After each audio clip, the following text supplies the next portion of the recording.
आज हम पढ़ेंगे अपनी सप्लीमेंट्री बुक पैनोरमा का चैप्टर नंबर 5 जो हम पढ़ रहे थे, लव अक्रॉस द डेजर्ट। उसके आगे कि पहले आपने देखा कि कैसे क्या हुआ, नज़र क्या करता है, कहाँ कैसे जाता है, और उसके पिता के साथ वो ट्रैवलिंग जो करता रहता था उसके बारे में हमने पहले पढ़ा था।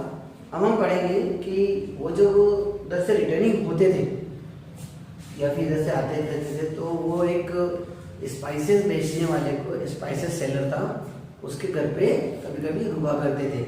उसकी एक बेटी थी जिसका नाम था फातिमा, और वो फातिमा जो थी बहुत ही सुंदर लड़की थी, और जिसकी तरफ फातिमा जो खुद जो नज़र हमेशा हंसता रहता था, मुस्कुराहट भरा चेहरा था, उसके बीच में नज़र जो इतना मतलब हंसता रहता था, उसका मुस्कुराहट भरा चेहरा था, इसको देखते हुए वो उसकी तरफ कंटिन्यू अट्रैक्टिव होती जा रही थी, और यहाँ तक कि नजर भी उसकी तरफ कंटिन्यू अट्रैक्टिव होता जा रहा था। इस जैसा कि मैंने बताया आपको सभी को कि उसकी बेटी जो थी, किसकी, वो जो स्पाइस सेलर था, मसाला बेचने वाला, उसकी बेटी का नाम फातिमा था।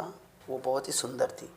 इसको ऐसा देख के लगता था कि मतलब अगर उसकी आँखें को देख लो तो अंधेरे में भी रोशनी कर दे, है ना। और वो क्या करती थी, वो नजफ़ जो था उससे वो अट्रैक्ट हो चुकी थी। वो जब भी नजफ़ का वो मुस्कुराता हुआ चेहरा देखती थी तो बहुत ज़्यादा उसके ऊपर मतलब अट्रैक्शन, मतलब उसको अट्रैक्शन लगता था, और वो बहुत ज़्यादा उससे मतलब अट्रैक्ट हो गई थी।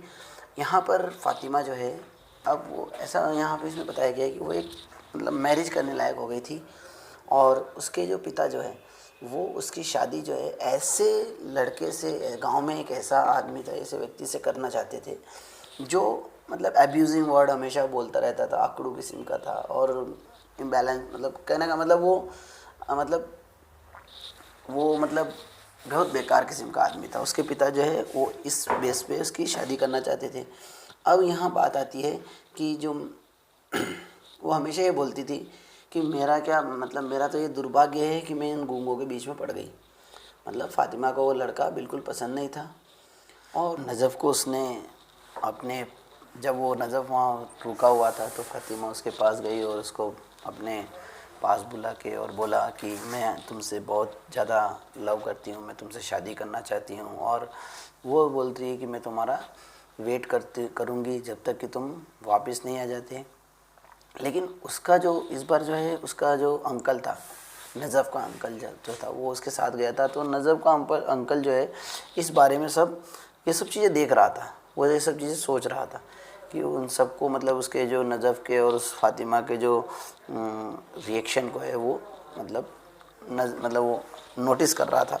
और इसी दौरान क्या हुआ कि नोटिस करते हुए अब क्या होता है कि वो वहाँ से फिर बाद में चला जाता है। लेकिन वो जाते जाते क्या होती है, फातिमा उसको कंटिन्यू देखा करती है। ऐसा लग रहा है कि नजर आके जा रहा है, और उसकी आंखें, जो फातिमा की जो आइज़ है, उसको फॉलो कर रही है, और ये पूछ रही है कि तुम वापस कब रिटर्न में आओगे। और इधर हम नजफ़ की बात करें तो ऐसा कोई भी एरिया नहीं था रण का जो वो नहीं जानता था। वो सभी एरियो से मतलब अच्छी तरह वाकिफ़ था, और कहते हैं इसमें कि वो दिन के उजाले में भी आराम से इजीली रण के एरिया को पार कर सकता था।